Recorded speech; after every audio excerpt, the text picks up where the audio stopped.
Bonjour à tous, merci à ceux qui sont là. Merci aussi à ceux qui ont essayé de venir, à celles et ceux qui ont essayé de venir mais qui n'ont pas réussi. Ça me permet sans doute de remercier beaucoup de monde d'un coup.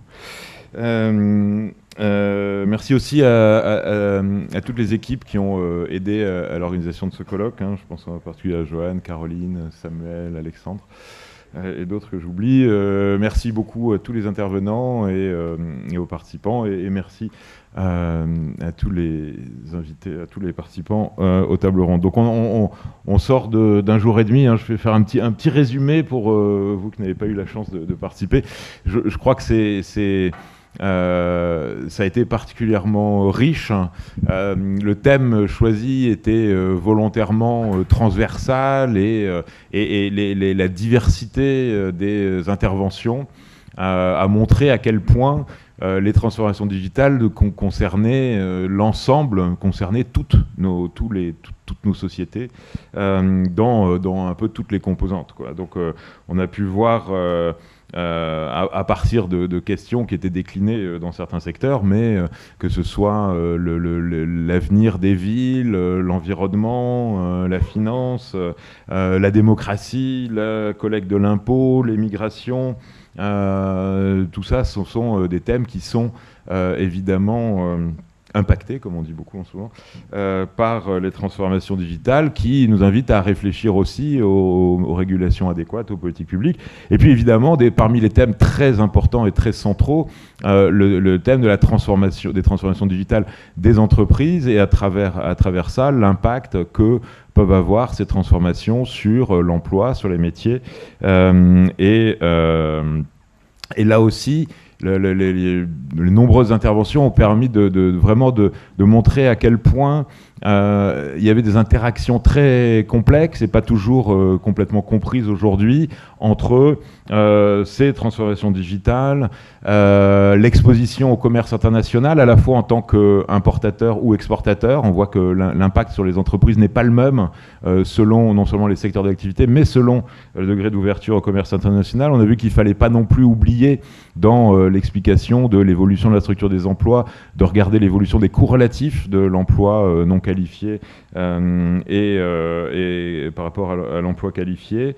Donc tout ça nous invite à multiplier ce genre de regard qui essaye de prendre en compte différents éléments. Voilà.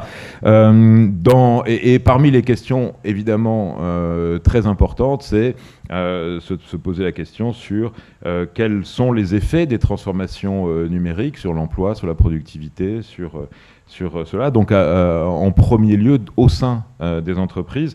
Et pour ça, aussi beaucoup d'interventions ont rappelé que pour comprendre quel est l'effet des transformations digitales des entreprises, il fallait aussi comprendre les déterminants, c'est-à-dire quelles sont les entreprises qui s'engagent dans les transformations digitales.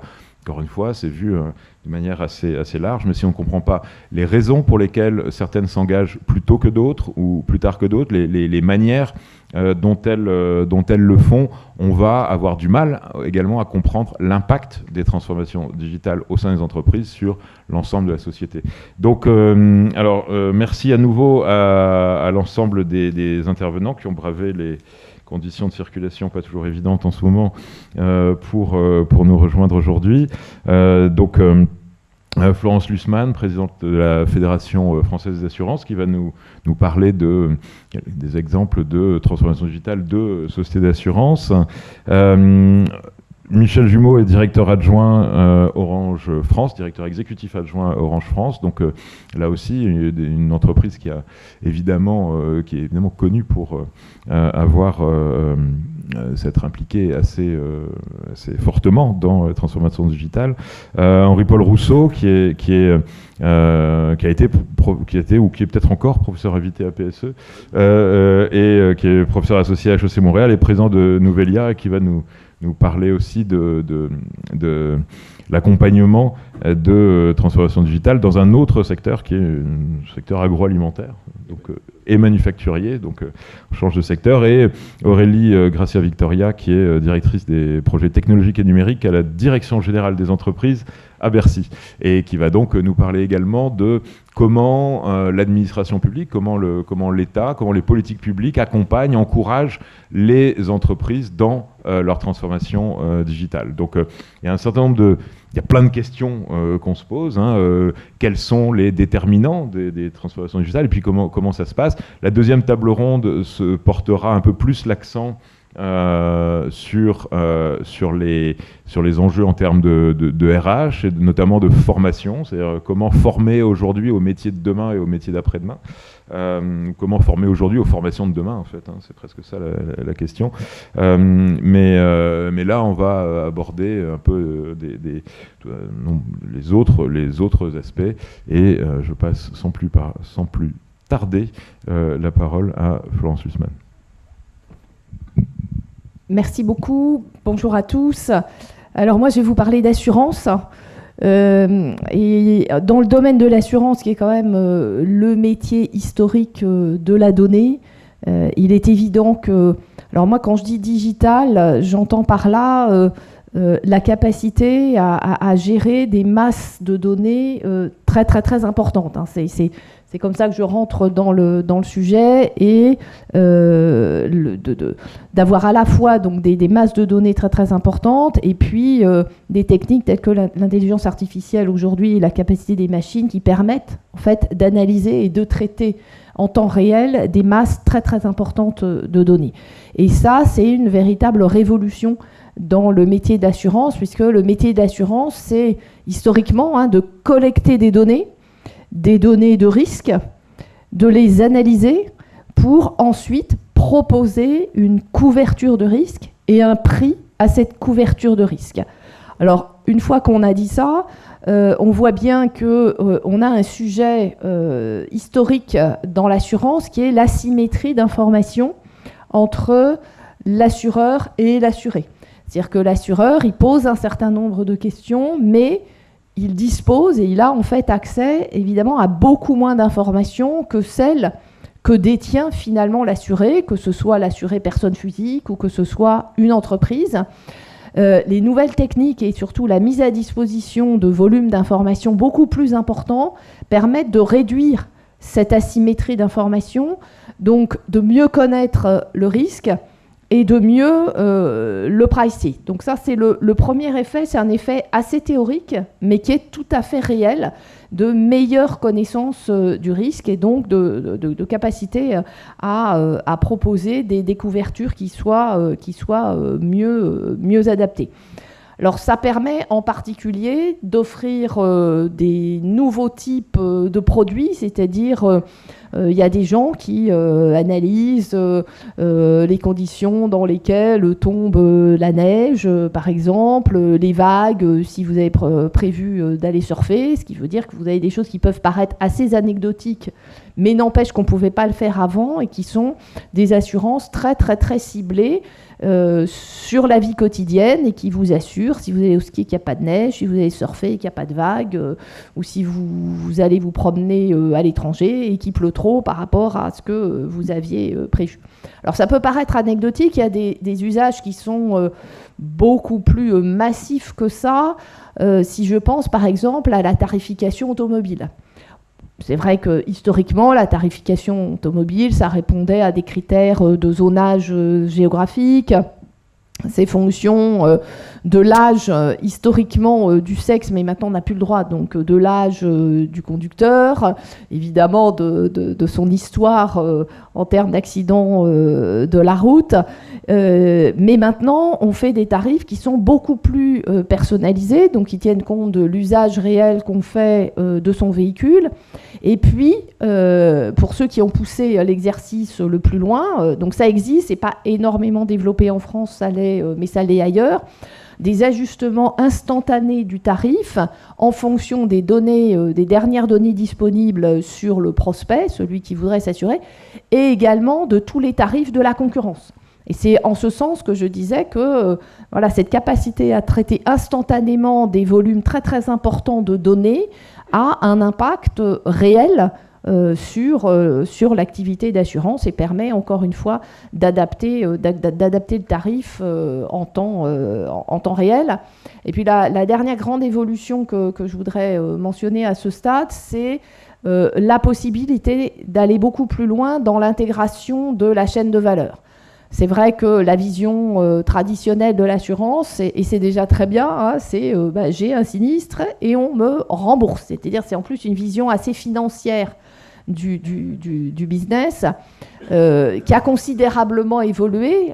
Donc je ne sais pas si vous en avez conscience, j'espère que vous n'avez pas trop de sinistres, donc peut-être que vous ne l'avez pas trop vu, mais c'est vrai que les assureurs, depuis de nombreuses années, cherchent à être à la fois beaucoup plus dans la prédiction et la prévention et dans l'accompagnement, c'est-à-dire dans le service autour de la prise en charge du sinistre. Quand je parle de prédiction, vous voyez que maintenant, la prédiction des phénomènes climatiques en particulier, et le fait qu'ils aient dans leur base les coordonnées, en particulier téléphoniques, de tous leurs assurés, ça permet qu'avant le passage d'une grosse tempête ou d'un cyclone ou d'autres choses, ils envoient un SMS à tous les assurés qui ont déclaré un lieu d'assurance sur le passage de la tempête ou du cyclone pour les avertir que, attention, faut fermer les volets, faut se prémunir, etc. Donc on est sur, je dirais, la prédiction du risque et qui permet également la prévention. Donc ces masses de données, c'est aussi ce que ça permet, c'est-à-dire ça permet d'être beaucoup plus précis sur les conséquences éventuelles du passage d'une catastrophe naturelle, par exemple. Je prends cet exemple parce que malheureusement, on a eu des inondations absolument dramatiques récemment dans le sud-est, hein, des inondations meurtrières. Très rapidement, on a pu sortir une évaluation du coût global des sinistres, hein, qu'on a ensuite révisé à la hausse parce qu'en fait, il y a eu 2 week-ends, donc il y a eu deux passages de catastrophes.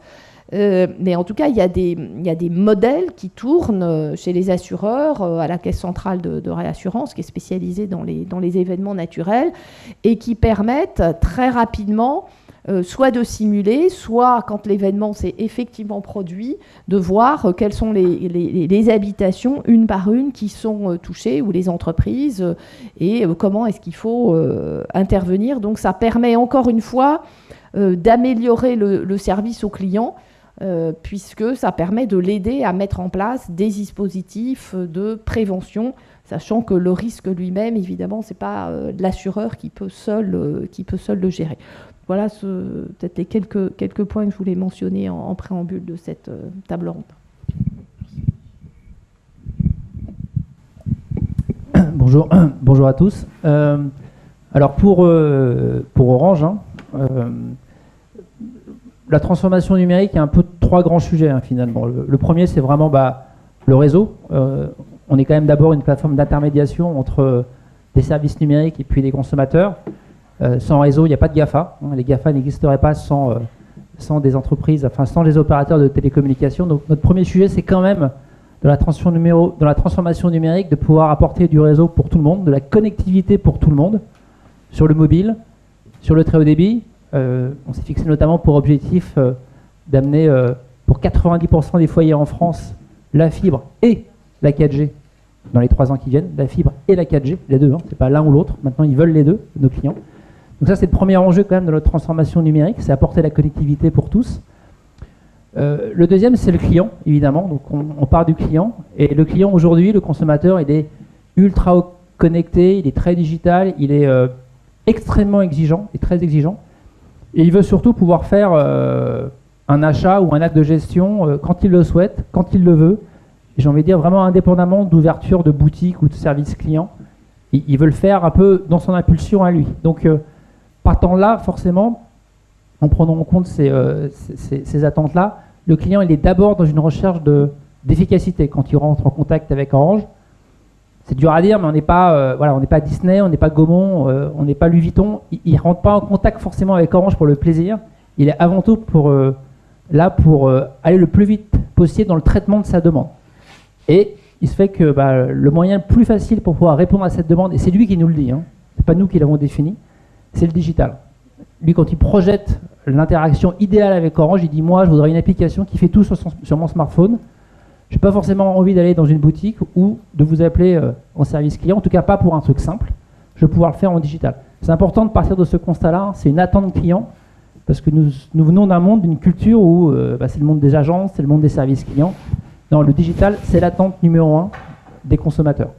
Donc on a beaucoup travaillé dans les dernières années pour transformer un peu notre relation client avec les consommateurs. Et aujourd'hui, après 4-5 ans, c'est presque 30% de nos ventes quand même. 30% de nos ventes viennent du digital.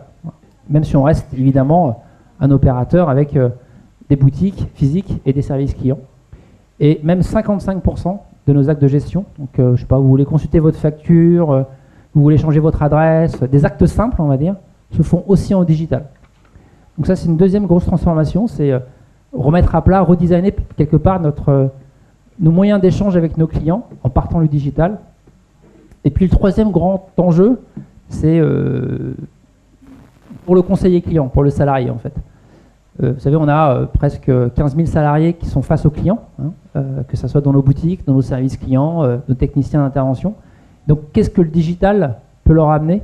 Et donc là, on est vraiment au cœur de cette transformation qui amène la data et l'IA, c'est-à-dire avoir la possibilité d'automatiser certaines tâches, des tâches à très faible valeur ajoutée, des tâches un peu répétitives, pour d'ailleurs redonner du temps aux conseillers et qu'ils se concentrent sur des actes à très forte valeur ajoutée. Je vous donne juste un exemple. Le déménagement, par exemple, et je pense que c'est vrai dans l'assurance aussi, le déménagement, c'est un grand moment de vérité, c'est un moment très important. Il y a 3 millions de déménagements en France à peu près. C'est un moment très anxiogène en fait pour le consommateur. C'est des moments où, en moyenne, le consommateur est amené à potentiellement dépenser jusqu'à 7 000, 8 000 euros pour son installation. C'est pas rien. Et donc, c'est des moments où il faut qu'il soit accompagné. Et donc, notre stratégie, et ça se retrouve aussi dans certaines banques ou compagnies d'assurance, c'est vraiment de prendre en charge le client de bout en bout avec un conseiller dédié du début jusqu'à la fin.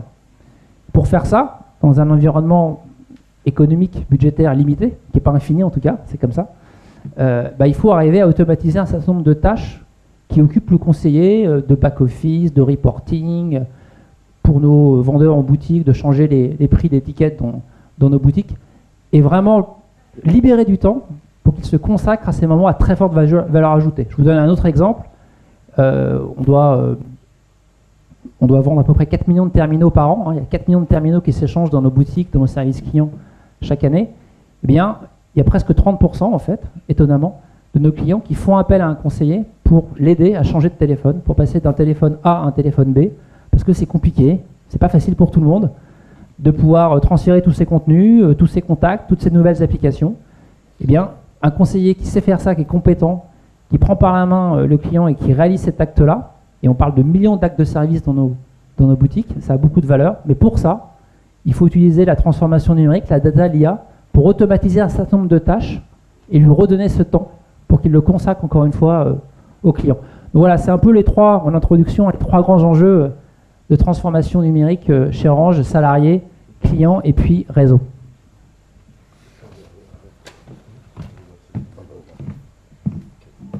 Désolé, c'est toujours mieux debout qu'assis. Merci. Pour illustrer mon propos sur la numérisation des entreprises, je voudrais vous conter une histoire. Alors, c'est l'histoire de deux jeunes héritiers d'une ferme au Québec, la ferme d'Olbec.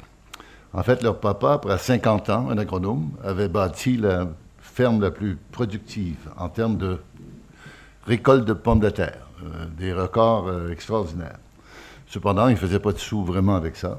Et quand les deux jeunes ont hérité de la ferme, ils se sont dit, qu'est-ce qu'on fait avec la ferme? On la garde ou on la vend? Mais avant, on va aller voir. Ils ont fait le tour du monde des patates, des pommes de terre, comme on dit chez nous, les patates.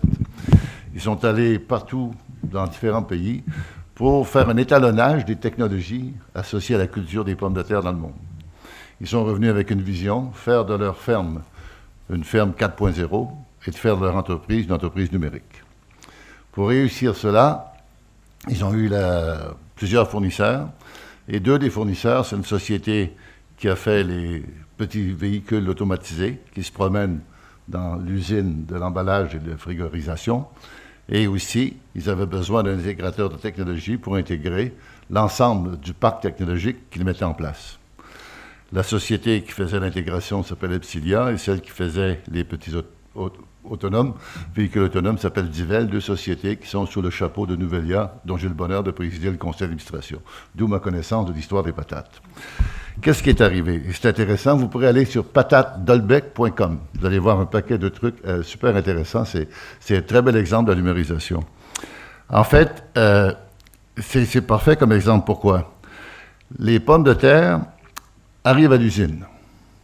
Lorsqu'elles arrivent à l'usine, elles sont identifiées, le champ d'où elles viennent, la personne qui les a récoltées, la date, l'heure, et après ça, elles sont lavées. Elles rentrent dans un trieur, et le trieur, qui est un robot trieur, va les classer en 13 catégories selon des critères, la forme, la couleur, les maladies, le poids, et tout est fait. Elles rentrent automatiquement dans des bacs, et ces bacs se remplissent au fur et à mesure de ce que le trieur va décider. Quand les bacs sont pleins, ils sont automatiquement transférés dans un entrepôt frigorifié, et cet entrepôt devient l'inventaire qui est automatiquement connecté sur le système de gestion de l'entreprise.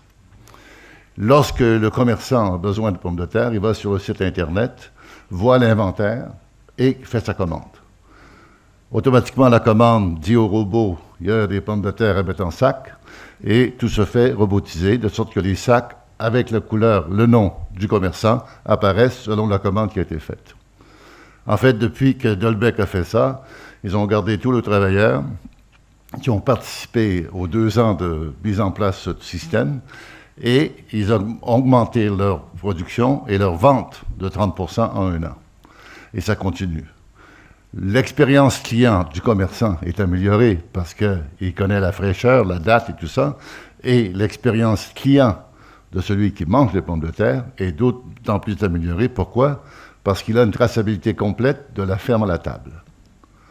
Tout ce processus, du début à la fin, du champ jusqu'à la table, a produit des tonnes de données. Pourquoi? Ces données sont captées par des senseurs, par des photos, par toutes sortes de mécanismes qui font en sorte que les machines se parlent. Ces processus automatisés, numérisés, sont dans le fond la source première de la donnée. Ces données deviennent extraordinairement riches pour l'entreprise. Pourquoi? Elles lui donnent un portrait complet de ce qui se passe dans l'entreprise en temps réel. Elles lui donnent aussi un portrait complet des statistiques historiques. Et plus que ça, cette machine est intelligente. En fait, il y a 5 belles fonctions qui sont répertoriées par ceux qui suivent de plus près l'intelligence artificielle, un article entre autres de Petrillo, et je prends ces 5 concepts parce qu'ils s'appliquent directement à cette usine. La première chose de niveau de fonctionnalité que fait l'intelligence artificielle couplée à l'automatisation, c'est la connexion intelligente. Qu'est-ce que c'est? C'est la capacité d'acquérir et de gérer des données en temps réel grâce aux capteurs intelligents. C'est dire qu'on va être capable de gérer les trucs au bon endroit. Dans le cas des pommes de terre, c'est ces fameux capteurs qui disent le bac est plein, il faut aller le chercher, aller le mettre en entrepôt et revenir. Le deuxième niveau, c'est la conversion des données en informations. C'est-à-dire la capacité d'agréger les données pour les convertir en informations à valeur ajoutée. C'est ainsi qu'après avoir lavé et classé un certain nombre de pommes de terre, le robot trieur détecte soudainement qu'une bonne journée, il y a anormalement plus de petites pommes de terre que d'habitude. Et donc, il a fait une conversion de données en informations. Troisième niveau, c'est le jumelage numérique, c'est-à-dire la capacité de représenter une réalité dans le monde numérique. Dans le cas qui nous occupe, le système va identifier que le niveau très élevé de petites pommes de terre détectées depuis quelques heures est totalement incompatible avec le niveau optimal d'inventaire désiré. Et donc, il va identifier un problème. Jumelage numérique. Troisième niveau, ce qu'on a appelé en anglais la cognition, dans la capacité d'identifier des scénarios pour appuyer le processus de décision. Par exemple, en combinant les données sur les livraisons récentes auprès des clients, concernant la production et l'emballage, le système est en mesure d'élaborer des scénarios sur l'évolution future des inventaires et les conséquences sur le prix de revient et les pertes potentielles avec un niveau anormalement élevé de petites pommes de terre, parce que ça ne correspond pas à la demande. 5e niveau, la configuration. C'est la capacité, et c'est assez phénoménal de voir, de commenter la réalité en utilisant les données numériques et virtuelles et de proposer des mesures correctives. Dans notre exemple, en se basant sur les données météorologiques traditionnelles et les formations qu'ils ont, comme parlait madame, et en les comparant avec celles des saisons antérieures, le système pourra proposer une révision du classement des champs, de l'ordre dans lequel on va faire la récolte. Deuxièmement, il pourra aussi tenir compte de comment planifier cette récolte, mais plus important, comment reviser les prix pour que les inventaires reviennent au bon niveau et proposer aux gestionnaires un scénario par lequel on va reviser les prix en favorisant d'abord des clients qu'on veut fidéliser ou à tout le moins en cherchant à acquérir d'autres clients. Peu importe le scénario qui sera élaboré, le gestionnaire reçoit une série de scénarios possibles pour régler le problème, à la fois du côté de la production, mais à la fois du côté de la demande du client. Au net, qu'est-ce que ça veut dire? C'est qu'en fait, les nouvelles technologies qui sont illustrées par cet exemple, on peut les multiplier, on a parlé tantôt d'assurance, d'éducation, de médecine, de commerce, d'énergie, de logistique, de robotique. Il n'y a aucun secteur qui va y échapper, sans oublier les dimensions éthiques de qu'est-ce qu'on fait avec ces données. Donc, mon premier point dans cet exemple, c'est que ce que donne la numérisation et la digitalisation, c'est qu'elle rend l'entreprise non seulement plus efficace et peut optimiser, mais plus important, elle se met dans une situation de transparence inégalée. Le niveau d'information qui est obtenu par le gestionnaire est extraordinairement élevé. Mais cette transparence, elle doit être partagée. Qu'est-ce que ça veut dire? Tantôt, vous parliez de la symétrie d'information qui est réduite. Eh bien, la première place où c'est réduite, c'est dans l'entreprise. Le conseil d'administration de cette société, parce que la donnée existe, peut demander un niveau de granularité sur tout ce qu'il veut, parce que ça existe. Donc, la transparence est augmentée, le coût d'information est diminué, et donc l'asymétrie, et le problème d'agence que nous connaissons bien en économie, est changé radicalement dans un monde numérique, parce que les coûts d'information sont changés et l'information existe. Cette transparence, lorsqu'elle est là, elle ne peut pas être conservée. Donc, tout l'écosystème de l'entreprise est changé, avec les fournisseurs, avec les clients, mais également avec la société civile et les régulateurs. Donc, l'entreprise numérisée se retrouve dans une situation où, d'une part, elle est plus efficace, mais d'autre part, elle est plus transparente, et parce qu'elle est plus transparente, elle a besoin de décider non seulement ce qu'elles vont numériser, ce qu'elles vont optimiser, mais dépendant du choix qui va être fait, ils auront à gérer les données que ça va produire. Il y a des données qui sont intéressantes du point de vue d'optimalité, mais on a compris ici que si jamais ce producteur de pommes de terre utilisait des fertilisants ou des trucs qui ne sont pas cohérents avec le fait qu'il veut être, disons, biologique, mais la transparence va être là. Si bien que l'entreprise numérisée est non seulement une entreprise qui serait plus efficace, mais c'est une entreprise qui doit partager cette information avec la société civile et avec ses régulateurs. Et là, il y a deux choix. On peut être contre, c'est-à-dire l'entreprise peut essayer de se protéger, ou ceux qui sont plus intelligents, je crois, vont peut-être aller vers une gestion de risque plutôt que de gestion de la régulation. Donc, deux enjeux majeurs. Le premier, oui, numériser, toutes les entreprises veulent le faire, mais quand ils vont numériser, on réalise très rapidement qu'on crée une tonne de données sur l'efficacité, mais qui sont également des informations qui rendent l'entreprise plus transparente et donc son écosystème est plus visible pour tous les parties prenantes de l'entreprise, incluant la société civile et les régulateurs. On pourra en reparler. Merci. Merci. Bonjour à tous. Je travaille à la Direction générale des entreprises du ministère de l'économie. Si jamais on devait résumer l'action de l'État avec l'État qui tient un bâton et l'État qui tient une carotte, nous on est plutôt côté carotte. C'est-à-dire qu'on essaye avec notre action d'aider les entreprises à se développer. Donc aider les entreprises à se développer, en fait, ça dépend énormément de quel secteur on parle et chaque secteur, chaque taille d'entreprise va avoir des besoins qui sont des besoins assez différents. Donc pour vous donner quelques exemples de projets qu'on pilote, c'est nous qui pilotons une partie des travaux sur le pacte productif 2025 qu'a annoncé le président de la République pour faire en sorte d'arriver au plein emploi d'ici 2025. On a également lancé la stratégie pour le développement de la blockchain en France pour essayer de montrer que la France était un endroit où il faisait bon développer sa blockchain. Et également, par exemple, le volet économique de la stratégie sur l'intelligence artificielle, la grande politique qu'on a assez transverse sur l'intelligence artificielle. Nous, on va être sur la partie développement des entreprises de l'intelligence artificielle et également développement des usages dans les entreprises plus traditionnelles. Sur la question particulière de la transformation numérique des entreprises, je pense qu'il est intéressant de se pencher sur la situation et les chiffres aujourd'hui. Donc, chaque année, la Commission européenne publie le Digital European Scoreboard Index. Donc là, le dernier a été publié en juin 2019. L'idée, c'est de donner une image et une photographie de la situation numérique dans chacun des pays de l'Union européenne, pour vous, à tous les niveaux, c'est-à-dire compétences numériques, intégration du numérique dans les entreprises, vraiment très, très transverse. Et ce qu'il faut voir pour la France, c'est que malgré une évolution quand même qui va dans le bon sens, on est 14e sur l'intégration des technologies numériques dans les entreprises et en dessous de la moyenne. Donc c'est pas terrible. Concernant les entreprises de moins de 10 salariés, puisque le DESI ne regarde pas les entreprises de moins de 10 salariés, on est en attente de la prochaine étude de l'INSEE qui paraîtra en 2020. Mais en fait, on est encore plus en retard. Il y a quelques jours, l'AFNIC a sorti son étude annuelle sur l'usage alors plutôt visibilité sur Internet des TPE. Ce qui change, en tout cas sur les dernières années, c'est qu'on a de plus en plus de dirigeants d'entreprises et de TPE qui se sentent concernés. C'est-à-dire qu'on est vraiment à ce moment où même les entreprises qui sont les plus en retard se disent « je dois faire quelque chose ». Ce qui n'était pas gagné il y a quelques années. Aujourd'hui, il y a 70% des dirigeants de TPE-PME qui estiment qu'avoir un site Internet et ou être présent sur les réseaux sociaux est indispensable pour leur activité, 22% qui considèrent que c'est utile.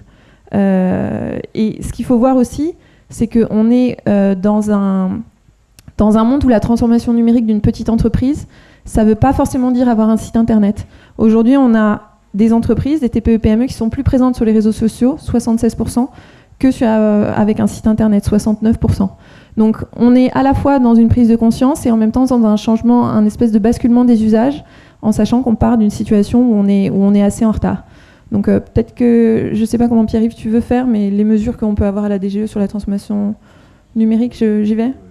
Donc ce que je vous dis, c'est plus l'entreprise est petite, plus elle est en retard dans sa transformation. Alors si je schématise à grosse maille, aujourd'hui on va avoir des grandes entreprises qui ont compris déjà depuis de nombreuses années, c'est vraiment ce que disait Michel, que la transformation numérique est là, qu'il faut aller assez loin et qu'il ne faut pas juste numériser ses processus internes, c'est-à-dire qu'il faut aller plus loin. Mais en fait, ça va être du coup des entreprises qui aujourd'hui ont bien compris et ont bien commencé, voire terminé, d'intégrer des outils numériques en interne. C'est des entreprises qui souvent vont avoir une marque employeur qui est assez bonne, c'est-à-dire qu'elles vont être connues, c'est-à-dire qu'il y a des personnes qui vont vouloir aller travailler chez eux, qui vont les connaître. Donc en termes de problèmes de compétences et d'attractivité des talents numériques, on va être plutôt sur des entreprises qui vont avoir moins de difficultés que les plus petites.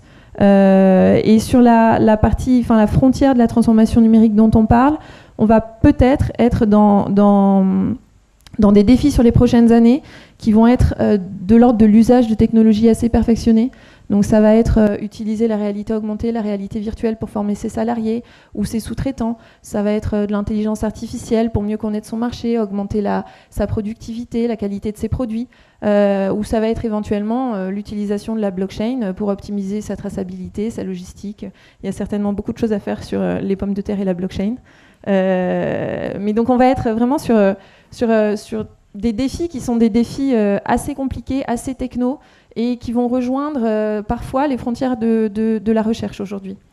Sur des entreprises qui vont avoir une taille un peu inférieure, sur des PME, des ETI, on va avoir des défis numériques qui sont finalement assez similaires en termes de techno, mais on va avoir des entreprises qui sont peut-être dans une position qui est moins décisionnaire sur leur chaîne de valeur. C'est-à-dire qu'ils vont subir de manière plus importante les stratégies de leurs clients, par exemple, en tant que fournisseurs, ou au contraire de leurs fournisseurs. Donc, c'est-à-dire qu'elles vont être plutôt dans une logique parfois de rattrapage, voire de subir des choix technologiques qui ne sont pas forcément les leurs. Sur la partie un peu attractivité compétences, elles vont être souvent en déficit de compétences numériques en interne et elles vont être assez peu connues. Aujourd'hui, un jeune diplômé pour aller travailler dans une PME, c'est pas le débouché qui est le débouché auquel on pense le plus facilement. Et alors enfin, si jamais on se met du côté des TPE micro-entreprises, donc les entreprises de moins de 10 salariés qui représentent, je vous le rappelle, 94% des entreprises, une fois qu'on exclut le million d'auto-entrepreneurs, enfin de micro-entrepreneurs. Donc ça veut dire quand même beaucoup d'entreprises, elles vont être dans une situation où petit à petit elles se rendent compte que le numérique les concerne, mais souvent c'est quand même quelque chose qui est à côté de leur business. Aujourd'hui, un boucher va pas forcément voir le numérique comme une opportunité directe de développer son business. Donc on est en train d'être à cette frontière, un petit peu à ce moment de pivot, sur le fait de se dire, ben non, même moi boulanger, même moi boucher, en fait je peux faire des choses avec le numérique, avec du coup des outils qui sont des outils assez différents, mais qui existent en fait. Donc il va avoir besoin d'attirer des clients chez lui. Il va avoir besoin, idéalement, d'optimiser ses commandes. Il va avoir besoin de gérer sa comptabilité de la manière la plus facile possible. Et en fait, il va finalement s'y mettre aussi, mais pas de manière accessoire à son travail, vraiment pour aller plus loin. Donc, ce qui est bien, c'est qu'aujourd'hui, on commence à avoir vraiment beaucoup d'exemples je vous prends l'exemple du boucher, mais en fait, il y en a plein qui permettent justement de montrer ce que ça peut apporter directement au métier. Typiquement, aujourd'hui, un horloger va faire beaucoup de conception 3D, ce qu'il ne faisait pas du tout avant, pour l'aider à voir les mécanismes, comprendre les mécanismes d'une horloge assez ancienne, etc. Donc, c'est là aussi pas que de la numérisation, c'est nourrir son business avec le numérique. Alors, en termes du coup d'actions qu'on peut avoir au niveau de l'État pour essayer d'accélérer et d'accompagner cette transformation numérique, en fait, sur les entreprises les plus grandes, c'est là où on va avoir des actions qui sont des actions un peu techno-push, qui vont être plutôt tournées vers des technologies assez, dont on a parlé, le big data, l'intelligence artificielle, la blockchain. Si on prend l'exemple de l'intelligence artificielle, aujourd'hui, on a 80 PME ou ETI en France qui développent des solutions d'IA et 500 startups. Donc on est pour le coup dans une situation économique qui est assez favorable et avec un écosystème qui est assez important. Donc l'idée, c'est d'essayer de rapprocher ces entreprises de déboucher avec des entreprises qui peuvent être clientes. Donc on a des mécanismes qui sont des mécanismes qu'on peut financer avec le secrétariat général à l'investissement et avec l'aide de BPI France pour des challenges IA. Donc c'est des grands groupes qui sont sponsors et en fait qui mettent une question sur la table. Et en gros, des startups, des chercheurs qui peuvent répondre à cette question et essayer de proposer des solutions. Donc là, l'État a un effet d'entraînement pour essayer de faire se rencontrer ces publics-là. On a également des projets qui sont plus des projets de financement de l'innovation, là, clairement, directement, avec le programme des investissements d'avenir. Et puis sur l'IA, qui est un cas assez particulier, dans ce rôle d'entraînement de l'État, il y a aussi le rôle d'essayer de multiplier des initiatives communes qui sont difficiles à mener tout seul, par définition. Ça va être tout ce qui va être sur la mutualisation de données. C'est-à-dire qu'aujourd'hui, quand on est une start-up, quand on est un chercheur, quand on veut travailler sur l'IA, on a besoin de faire travailler ces algorithmes et de les faire apprendre sur des données qui sont des données réelles, utiles. Et donc, on a lancé pas mal d'actions au niveau de la DGE et plus largement pour essayer de faire des appels à mutualisation de données sur des plateformes sécurisées pour qu'on puisse faire entraîner tous ces algorithmes d'IA et développer du coup une intelligence artificielle la plus adaptée possible aux enjeux de l'économie européenne et française. Sur la blockchain, par exemple, dans notre stratégie nationale sur la blockchain, on a eu toute une partie qui est une partie pour le coup un peu plus traditionnelle d'adaptation de la réglementation pour essayer de toiletter un peu partout toutes les choses qui empêchaient de faire de la blockchain, notamment dans la régulation financière, évidemment en faisant attention à ce qu'on faisait et à ne pas permettre tout pour tout n'importe comment. Mais on a aussi, au-delà de cette adaptation réglementaire, essayé, là aussi un peu comme sur l'IA, de structurer la filière blockchain et d'essayer de travailler avec les filières industrielles et des grands groupes sur les usages de la blockchain dans leur filière.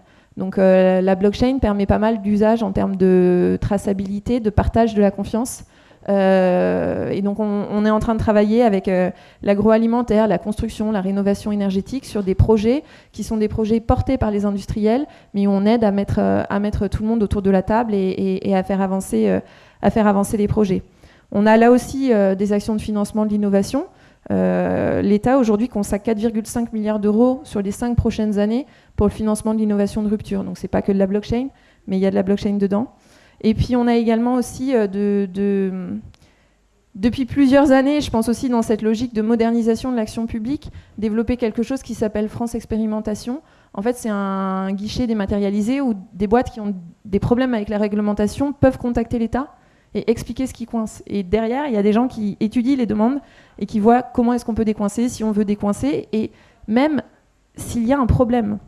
Ce qu'il faut voir sur France Expérimentation, c'est qu'en fait, sur les projets qui sont proposés, la grande majorité ne pose pas de problème. C'est-à-dire que les entreprises nous demandent si elles ont le droit de faire des trucs qu'elles ont effectivement le droit de faire. Donc c'est quand même bien d'avoir un interlocuteur qui permet de libérer ça.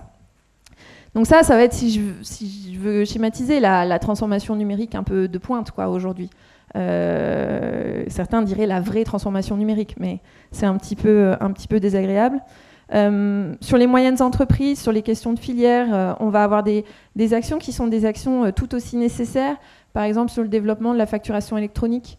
En fait, aujourd'hui, pour faire payer les factures, il y a des retards de paiement énormes, en fait, parce que les factures se perdent, parce qu'elles sont en papier, parce que jusqu'à il n'y a pas si longtemps, dans le Code civil, il était écrit des choses telles que la facture sera conservée dans son format original, une copie pourra être utilisée pour tel ou tel truc. Donc aujourd'hui, dans un monde de plus en plus numérique, c'est des choses qui sont au final très gênantes. Et on avait des entreprises qui, au sein de filières, faisaient la facturation électronique et puis après réimprimaient les factures parce que la piste d'audit demandait qu'il y ait une copie papier. Et donc ils avaient des questions de dire mais c'est quoi l'original du coup? C'est celle qui est dans la machine? C'est celle qui est imprimée? Je ne sais pas. Donc on va avoir des actions comme ça. On va aussi avoir des actions plus largement avec des filières. Donc dans le cadre des comités stratégiques de filières de notre politique industrielle. Et puis concernant les plus petites entreprises, en fait, on est parti du constat que, du coup, ces entreprises-là ne savaient pas vers qui se tourner. En fait, il y a aussi beaucoup de pubs en fait, qui est faite autour de la transformation numérique, passer au numérique, sans que ça soit vraiment incarné, sans qu'on comprenne les bénéfices, sans qu'on comprenne vers qui on se tourne. Et c'est pour ça qu'à la DGE, on a lancé l'année dernière France Num, qui est une initiative qui est partenariale, c'est-à-dire qu'on a plus d'une trentaine de partenaires. Et l'idée, c'est de dire comment est-ce qu'on va adresser ces 3 millions d'entreprises en fait, qui aujourd'hui ne savent pas comment faire leur premier pas. Donc c'est une initiative avec plusieurs piliers. Donc comme vous aurez compris, c'est une démarche de partenariat sous une bannière commune. Donc ça veut dire que France Num est une marque, c'est avec une politique de marque, avec des campagnes de notoriété, d'acquisition, enfin vraiment quelque chose de géré de manière la plus opérationnelle possible, avec dans l'idée de dire il faut que les TPE-PME qui se posent cette question entendent parler de France Num et derrière, elles vont avoir tous les acteurs qui sont pertinents pour les accompagner. Donc ça va être des CCI, ça va être la CPME, ça va être la FNIC, ça va être tout le monde, en fait, tous ceux qui vont pouvoir accompagner à la fois la mise en œuvre de la transformation numérique, mais également le financement. Donc on va avoir BPI France, mais on va aussi avoir des acteurs de plus connus des TPE, tels que l'ADI, enfin vraiment très très large. Et également des conseillers bancaires, c'est-à-dire qu'on a 90 ou 100 conseillers de BNP Paribas qui sont sur la plateforme aujourd'hui, prêts à être contactés. Donc ça, c'est un peu la démarche un peu globale et collective. Et puis, dans ce réseau d'accompagnement, en fait, on l'a humanisé. C'est-à-dire que c'est pas vous allez sur France Num, mais après, on vous renvoie sur le site institutionnel de BNP Paribas ou même sur le site TPE-PME de BNP Paribas. C'est vous rentrez votre code postal et puis vous avez à 3 km de chez vous des conseillers, nom, prénom, qui sont là et qui vous font un premier entretien gratuit. Donc ça a été pas mal de boulot, de partenariat, d'aller chercher les gens, de les recruter. Aujourd'hui, on a 1800, on les appelle les activateurs, on en a 1800. C'est à la fois beaucoup et pas beaucoup pour 3 millions d'entreprises. Donc c'est vraiment un travail pour le coup de tous les jours pour essayer d'en avoir le plus possible. On a également sur la plateforme francenum.gouv.fr des contenus de sensibilisation. On essaie d'organiser des ateliers sur les territoires. En tout cas, toujours essayer de penser impact, qui sont nos cibles. Nos cibles, c'est des TPE-PME qui ne savent pas comment lancer leur transformation numérique. Donc sur la plateforme, en fait, on n'a pas On a des tests de maturité numérique. C'était la grande mode il y a 2-3 ans. Vous faisiez un test et on vous disait, voilà, vous êtes un éléphant de la transformation numérique, vous êtes un papillon. Enfin, c'est bien. Et c'est souvent un peu le début et par là qu'on peut commencer pour savoir où est-ce qu'on en est. Mais nous, ce qu'on va avoir en plus, c'est on s'est rendu compte que ce qui marchait le mieux, c'était des témoignages. C'est-à-dire qu'un boucher qui va sur France Num, il trouve un témoignage de boucher qui lui explique comment est-ce qu'il a nourri son métier avec le numérique. Donc les retours qu'on a eus, c'est vraiment des retours comme ça, de dire en fait, vous ne parlez pas vraiment de numérique, vous me parlez de mon métier et comment est-ce que je pourrais enrichir mon métier. Donc ça, c'est vraiment l'idée d'humain encore, d'accompagnement de pair à pair. Et puis on a également des travaux qui sont en cours pour une offre de financement. Du coup, c'est pas facile ces offres de financement-là parce qu'il faut faire des tickets qui sont assez petits et qui sont distribués au plus près des TPE-PME. Donc c'est un travail qui est en construction avec des fonds européens et nationaux et avec les réseaux bancaires qui sont les réseaux bancaires des TPE-PME et les nôtres en fait les mêmes quoi, et pas uniquement des réseaux nationaux. Donc ça va être un peu les actions qu'on va avoir sur la transformation numérique. Et puis bien sûr, il y a des actions qui sont des actions transverses dont on a presque parlé, le déploiement de la 4G, lancer enfin la procédure d'attribution des licences, permettre des expérimentations, de la 5G, des expérimentations sur la 5G, etc. Donc voilà un peu à grosse maille ce qu'on fait à la DGE.